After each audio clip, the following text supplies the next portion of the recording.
we arrived in this place called Weimar and drove out to what I found out now was to be a concentration camp. And I didn't know anything about concentration camps. So when the officer told us to follow him and get on the trucks, I did ask him, I said, where are we going? And he said, we're going to a concentration camp. Now, I really was puzzled because I didn't know a thing about that. No one had ever mentioned it in all the training I received.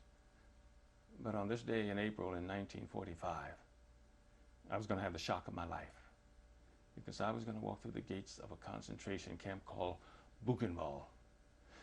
And you got to believe me when I tell you I wasn't ready for that.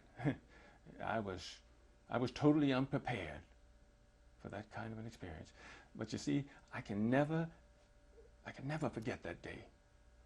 Because when I walked through that gate, I saw in front of me what I call the walking dead.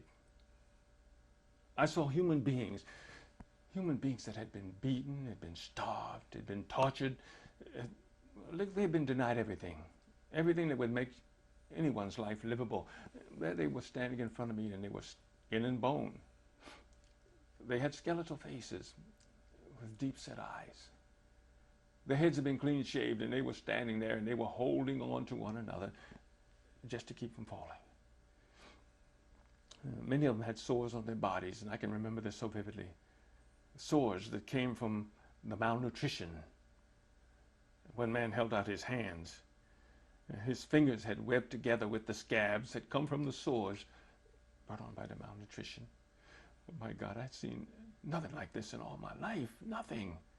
But when they started to move and stumbling forward toward me, I backed away. Oh, I backed up and I stopped. And I said to myself, my God, what is all this insanity? Who are these people? And furthermore, what have they done that was so terrible that would cause anybody to treat them like this? And you see, I didn't know, really. I didn't know. But there was this young man who spoke English, and he began to tell us about Buchenwald. And he said that these people were Jews, they were gypsies, they were Jehovah's Witnesses, and there were some Catholics, they were trade unionists, communists, homosexuals. He went on and on.